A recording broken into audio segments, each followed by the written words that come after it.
wafdi ballaaran oo hogaaminaya wasiirka wasaaradda qorsheynta qaranka Soomaaliland oo ay ku weelinayaan wasiirka wasaaradda horumarinta caafimaadka, wasiirka wasaaradda maalgashiga, wasiirka wasaaradda diinta iyo awqaafta iyo agaasimayaasha guud ee wasaaradaha macdanta, qorsheynta iyo biyaha ayaa kormeer ballaaran ku soo maray degmooyinka Sayla, Ballacabana, Gumburaha iyo xarunta gobolka Awdal Gobolde. Ujeedada wafdigan ayaa daaranayd xaqiiqa raadinta dhabta ah ee ka jirta degmooyinkaasi iyo deegaamada hoos yimaada gobolka Hawd. Ugu horreynna waxaa la kooban goobihii laga hadlayay ka soo jeediyay odayaasha haweenka maamulka heer degmo waxaana soo gudbiyeen baahiyaha ugu adag ee ka jira degmooyinkaasi.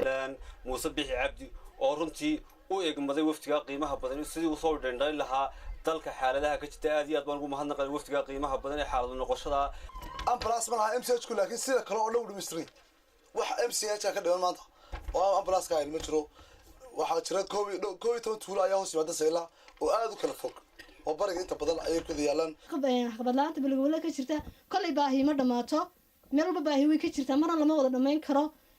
awalan waxaan ugu horeysiinayaa bilgubadle waa gobolkii Hawd wuxuu ku yaalaa xuduud buu ku yaalaa dad reer miyiga ku nool oo xoolo dhaqata waxaan u baahanahay boarding waan u baahanahay ardayda oo dhan la isugu keeno qaybta waxbarashada marka laga hadlayo lagu xareey ardayda gobolka oo dhan iskuuladu way ku yar yihiin talabaadan ku daraya waxay tahay bilgubadle ma laha isbitaal weyn waxa ka shaqeeya MCH haddaanu nahay anaku waxbarashada wax waliba waa laga qabiyo waa arkaysaa iskuulkayga oodba ku oodan markaanu riyii caruurtii la cunay raashikaan uga taaweynay ood baanu marinay aadna korsoon ku qodaan ka codsanay inaad naga qayb geliso sanduuqa horumarinta Jamhuuriyadda Soomaaliland oo qaybta gobolka bilgubadle kaymaha ee Afrika degmaba wasiirka wasaaradda caafimaadka Soomaaliland, wasiirka diinta iyo awqaafta Sheekh Cabdullaahi Axmed, xubnaha agaasimayaasha ee ku weelinayay wafdigan iyo barasabka gobolka Hawd Yaasiin Maxamed Shide oo halkaasi ka hadlay ayaa waxaa kamid ah hadaladoodii. laakiin Sayla waxa lagu bishaareynayaa anigu wasiir caafimaad ahaan kala rukuub noqoto horta ambulance waxa way go'aankeedii dilaa ka dhigo sida ugu dhaqsaha badan leh sida ugu dhaqsaha badan leh dilaa ka dhigo ayaa wariga helis doontaa. waxaan soconay maanta Jimcaha waxay ahayd in loo kuur galo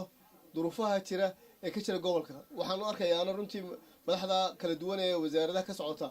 oo runtii amarka madaxweynaha fulinaysa waxa runtii ay halka inoo muujiyeen si dadaal u diyaar ugu yihiin wax qabadka gobolka. madaxweynaha jamhuuriyadda Soomaaliland mudane Muuse Bixi Cabdi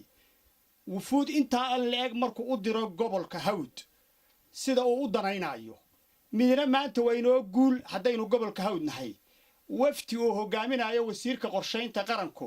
marka la diro macni waxa weeye in la soo jaangooyo baahiyaha ay bulshadaasi qabto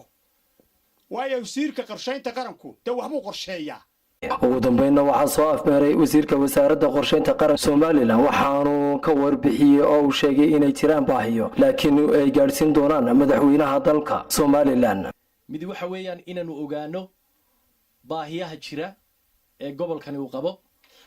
si aanu markaa u eegno wixii dawladdu ka qaban karayso inaanu markaa geeyno waxbarashada, caafimaadka iyo biyaha waa saddexda wax ee asaasiga u ah marka laga reebo nabadgelyada. marka waxaan ballan qaadayaa inaanu iyadoo qoraal baahiyaha aanu aragnay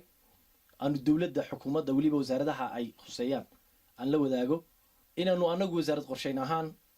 wixii aanu karno ee mashaariicda ah ee gobolku xaq u leeyahay inaanu keeno. Cabdiraxmaan Samariye TV-ga caalamiga Hon Cable TV xarunta gobolka Awdal Gobolde.